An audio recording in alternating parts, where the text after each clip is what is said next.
My father stood under the golden lights of the Plaza Hotel, raising a champagne flute as he announced to 350 guests that my sister would inherit our $92 million empire. And while everyone applauded her brilliance, a stranger walked straight toward me, past the silk gowns, past the cameras, and handed me an envelope sealed with red wax. Inside was a secret my family never expected me to see, a secret that proved the slow one wasn't slow at all. CTA, 15 seconds if you've ever been underestimated. If anyone has ever told you that you weren't enough, go ahead and hit that subscribe button. Like this video, drop a comment because this story, this justice, is for all of us who were shoved into the shadows. Let's begin. My name is Dulce Whitford, and for 20 years, my family called me one thing, the slow one. They said it when they thought I couldn't hear them. They said it at dinner parties. They said it to my face. Meanwhile, my sister Miranda, the golden child, collected degrees from Harvard, clerkships with Supreme Court justices, and the promise of inheriting Whitford properties, our family's beloved real estate empire. But what my father didn't know, what my mother pretended not to see, was that my grandmother, the real founder of our empire, had been watching all along, and she refused to let their cruelty go unpunished. I was diagnosed with dyslexia at 7. To me, the alphabet was a dance floor where letters swapped partners every time I blinked. When I asked my mother for tutors, real help, she exhaled like I had personally offended her. Dulce, some children just aren't academic. We need to accept that. I was 12, and I believed her. Meanwhile, Miranda was curated like a museum exhibit, Giuliani violin lessons, French immersion, SAT tutors who charged more per hour than I made in a week.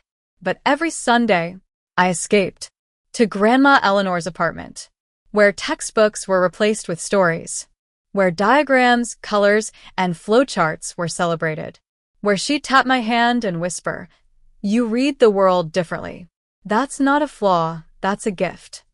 I didn't know then that she meant it literally. Fast forward to Christmas 2018.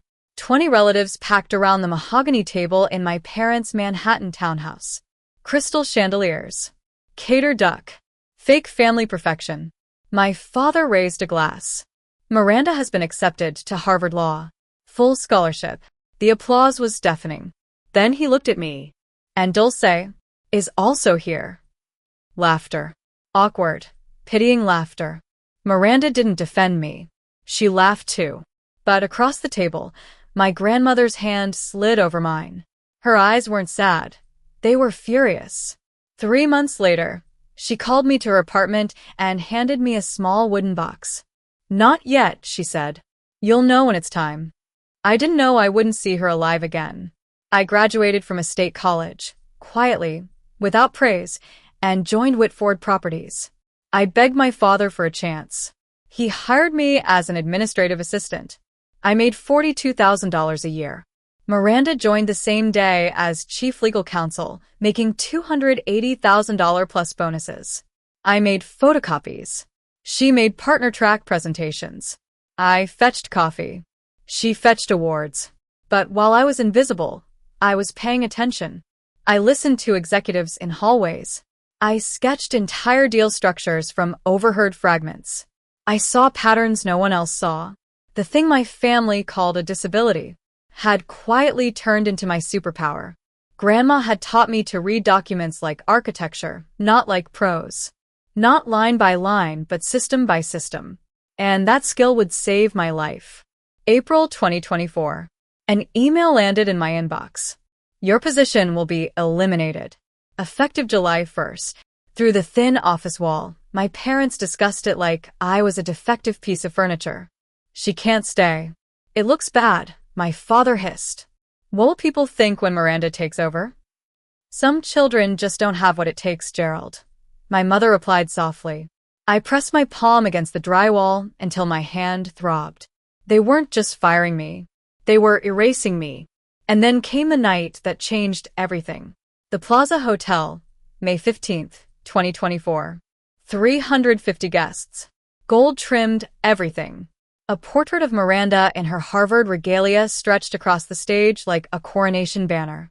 My mother shoved me to table 27 by the service entrance. Don't embarrass us. At 8:30 p.m. My father took the stage and announced Miranda as the heir to the family mansion, the Tesla, the entire Whitford Properties empire. The applause shook the chandeliers.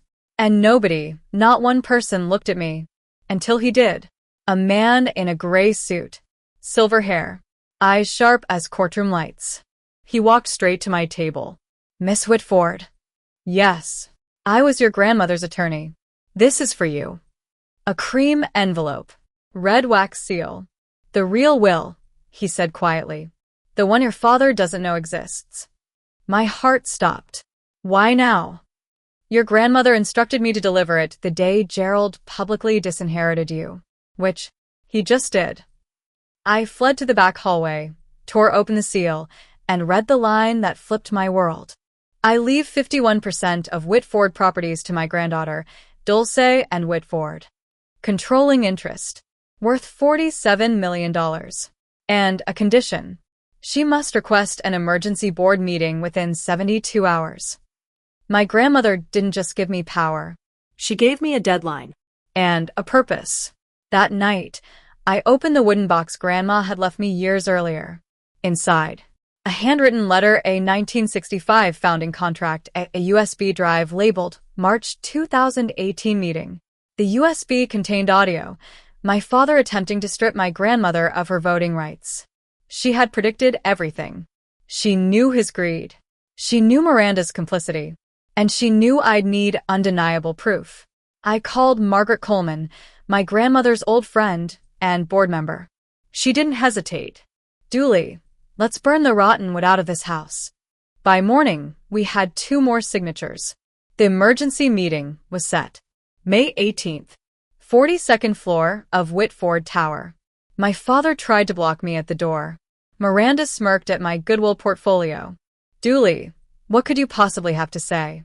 You work in the copy room. But when Margaret Coleman stepped out and declared, she is standing. Let her in. The hallway went silent. Inside the boardroom, my father launched into character assassination. She struggles with reading.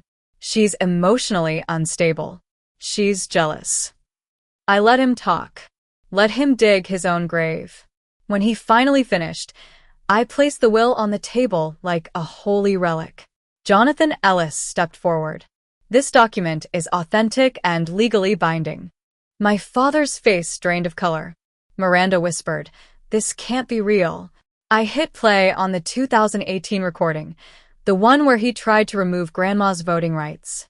The room froze. Board members stared at him like they were seeing the truth for the first time. Then came the vote. Confidence in Gerald as CEO? 4 hands. No confidence? 7 hands. My father's reign was over. He looked at me, really looked at me for the first time in my life. And he looked afraid. He cornered me outside, spitting rage. You destroyed this family. I didn't raise my voice. I didn't need to. You destroyed it the moment you decided your daughters were worth different amounts. My mother cried. Miranda stared at the floor. I walked away. The elevator doors closed. And with them, 28 years of begging for love finally died. The board named me strategic advisor. Major outlets covered the story. Investors requested meetings with me. Gerald resigned quietly. Priscilla asked to rebuild. Miranda apologized and began therapy. And slowly, carefully, I rebuilt my family on my terms. I moved into a Brooklyn apartment overlooking the bridge Grandma once walked across. I created a sustainable development division in the company, something she would have been proud of. And every night, as the city lights flickered against my window, I whispered, "We did it, Grandma." Revenge wasn't the goal. Justice was. My grandmother didn't give me power so I could crush them. She gave me power so I could choose not to. Sometimes the most powerful revenge isn't destroying someone. It's becoming someone they can never again diminish. If you resonated with this, if you've ever been overlooked, dismissed, or underestimated, comment enough. Hit like, subscribe, and share your story below. Because justice doesn't just belong in boardrooms. It belongs to all of us. Until next time.